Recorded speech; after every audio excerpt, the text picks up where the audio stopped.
Okay, it brings us to our talking point tonight. The big question that we're asking, is it possible for the Naxals and the government really to come to the dialogue table? Is it possible for the Naxals to abjure violence? Joining us now, writer and activist Arundhati Roy, also Jharkhand-based activist Gladson Dangdang joins us. Thanks very much for coming in.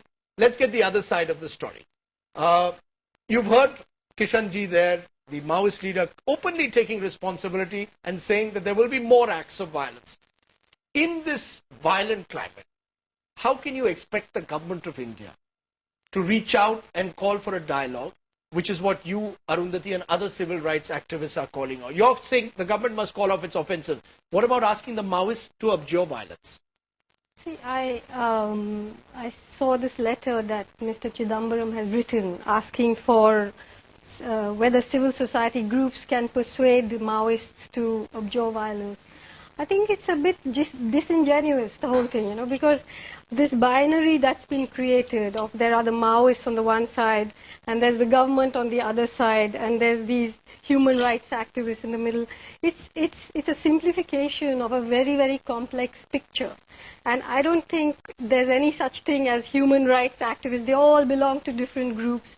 There are a whole range of nonviolent democratic resistances that are being all called Maoists and then asked to negotiate, So if the government wants to negotiate with the Maoists, it should find a way of negotiating. The government is very specifically asking for citizen groups to speak to the CPI Maoists and to bring them into the political mainstream. What's wrong with that? They should then. I mean, I'm not a citizens group. I'm a writer. But you are a citizens group that came out publicly today to actually ask that the offensive should be called off.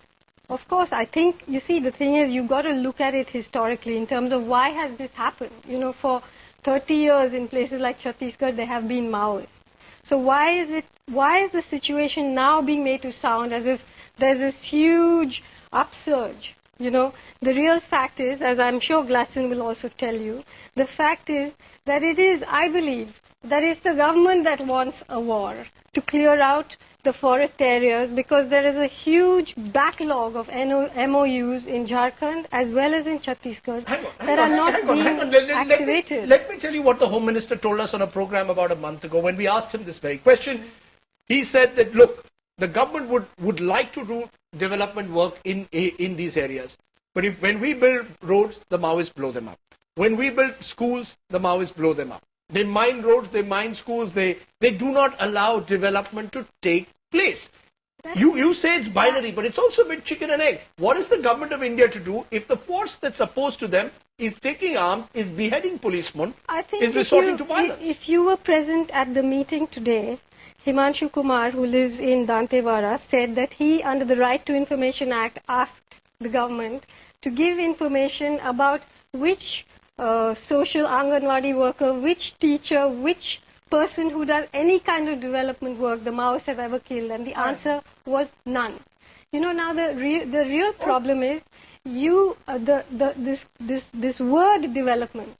What Mr. Chidambaram means by development is not what the people in that area mean by development.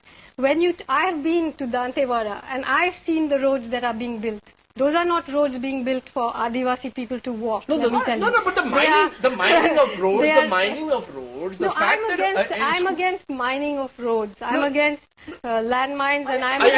Do you accept that? Do you accept that the violence must end? Do you accept in that sense that the violence that someone the Home Minister says very clearly, as far as I can see, the only hurdle to holding talks with the CPI Maoists is the violence that stalks the area in which they operate. Now, surely they must give up arms. Look, that is what I'm saying is disingenuous. When the attack is from the government forces, you have a government which is bringing in the army and the air force, calling for war on the poorest people in this country when they're willing to talk to China, they're willing to talk to Pakistan. What kind of behavior is this? But who has the weapons? Who has the weapons? The government of India says the Maoists have the weapons. So do the Maoists. The Maoists are well armed now. How do you know that? When you say poor people, you say that that there are poor people who are dying. Absolutely. Point taken. But the Maoists have lost perhaps the right, also the moral right that they perhaps had 10, 20 years ago. The point is, who is a Maoist? When they kill children, when they kill women, Absolutely, responsible? but what about when the Salva Judum, I mean, today there were 20 people here who the Salva Judum had attacked. They are not in your studio, right? enough. They're not in your studio. Nobody ever talks about the violence. We don't even know. All right, let's just stop Let over there, me finish. In Dantewara, there are 644 villages that have been emptied. From 2005, there are 3.5 lakh people who have gone missing.